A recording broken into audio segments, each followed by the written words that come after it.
abençoou o Senhor a Obed-edom e toda a sua casa. Glorificado seja o nome do Senhor. Irmãos, como já foi falado aqui nas reflexões, a qual nosso irmão Henrique falou aqui a respeito de Saul, se nós formos analisarmos no texto bíblico, Davi, ele foi o segundo rei ungido pelo profeta Samuel. E o primeiro rei a qual foi ungido foi o rei Saul. Mas, se nós formos analisarmos a vida do rei Saul, quando ele foi elegido rei, ele causou a destruição e o fracasso de Israel. Por quê? O erro de Saul, amados, quando ele foi elegido rei segundo a vontade do povo, o erro de Saul foi que ele não chamou a presença de Deus junto com ele. Isso foi o erro de Saul, isso causou o fracasso em Israel. Mas quando Davi ele foi elegido rei, ele pensou totalmente diferente de Saul. O intuito de Davi era trazer a arca para Jerusalém. Isso que era o desejo de Saul. O que leva a gente a entender, amados, não adianta nós querer fazer as coisas sem a presença de Deus conosco. Não adianta nós queremos ir na casa do Senhor, mas não ter a presença de Deus junto conosco. A arca naquela época, irmãos, representava a presença de Deus e apontava para Jesus Cristo. Aleluia. Amém. E aqui a palavra de Deus diz, irmãos, no livro de 2 Samuel, capítulo 6, diz que a arca ficou aproximadamente na casa de Abinadab durante 20 anos. Aleluia. A palavra Abinadab, amados, significa homem, governador. E a palavra Obed-edom significa servo.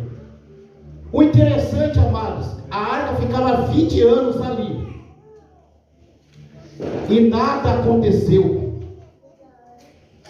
Por que nada aconteceu quando ficou aproximadamente 20 anos ali? Por quê? A casa de Abinadab representa a igreja nos dias de hoje. Os tempos foram se passando e as famílias de Abinadab foi perdendo a sensibilidade, foi acostumando com a arca e foi deixando o comodismo tomar conta de si e acabou afastando dele a presença de Deus. O que eu quero dizer, amado, para atrair a presença de Deus conosco, não é tempo de igreja que vai atrair a presença de Deus para conosco. Não é você ter uma linguística perfeita. Não é você ter uma teologia perfeita. Não é você ser um filósofo perfeito que vai atrair a presença de Deus com você. Mas é quando você se coloca na condição de servo, de verdadeiro adorador de Deus. Glória a Deus. Aleluia. Louvado seja o seu santo nome. E a arca ficou, amados, na casa de Obed-edom simplesmente 3 meses. Glória a Deus. E diz a palavra de Deus que nesses 3 meses Deus abençoou a casa de Obed-edom e toda a sua família. Amados, aonde que nós formos, a presença de Deus tem que estar junto conosco. Aleluia. Qualquer atitude, qualquer decisão que nós formos tomar, a presença de Deus tem que estar conosco.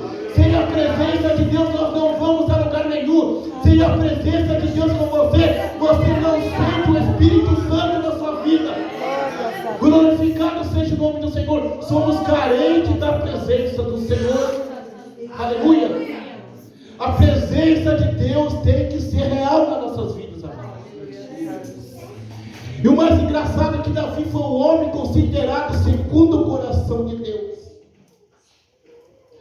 Mas nós vemos 3 atitudes de Davi que agradou o coração de Deus. Primeira atitude de Davi, ele foi obediente. Segunda atitude de Davi, ele prestou seus ouvidos à voz do Senhor. Aleluia. Glorificado seja o teu santo nome. Terceira atitude de Davi, ele preparou a sua casa para a arca chegar. Aleluia, louvado seja o teu santo nome. O que eu quero dizer, a sua casa tem que estar preparado para a presença de Deus e impactar a sua vida. Não é de qualquer jeito que a presença de Deus vai te impactar.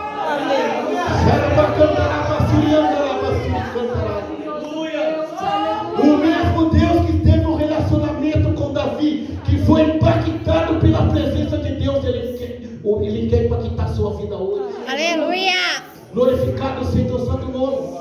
E diz a palavra de Deus que Davi preparou ali a tenda para a arca do Senhor chegar.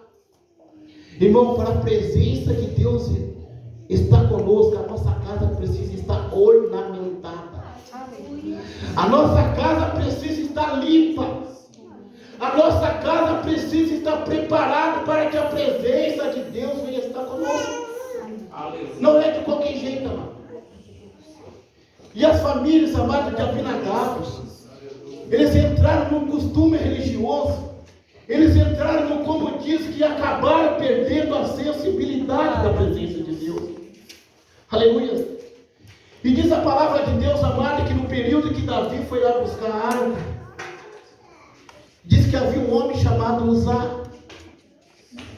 E diz que quando a arca estava prestes a cair, porque os bois haviam tropeçado, diz que ele tocou na arca. Mas se nós for analisar no contexto bíblico, amado, Uzá era da família de Abinadab. O porquê que a ira de Deus se acendeu contra Uzá? Porque para tocar na presença de Deus, para tocar na arca do Senhor, não tem que ser de qualquer jeito, amado. Aleluia. Não é de qualquer jeito que você entra na presença do Santo do Santo. Tem que haver uma renúncia nas nossas vidas para que a presença de Deus venha nos impactar. Aleluia. Aleluia. Mas o interessante, um dos motivos que a ira de Deus se acendeu contra Uzá, por ele ter tocado na arca, porque fazia parte da família de Abinadab, a qual não tinha mais interesse de buscar a presença de Deus, a qual havia perdido a sensibilidade com o Espírito Santo. E a outra ocasião também é a forma que ele estava carregando a arca. A Bíblia diz, amado, que a arca foi carregada numa carroça de bois. Mas a arca, amado, era para ser carregada nas costas pelos sacerdotes. Era o sacerdote que havia de carregar a arca. Só que o que aconteceu é que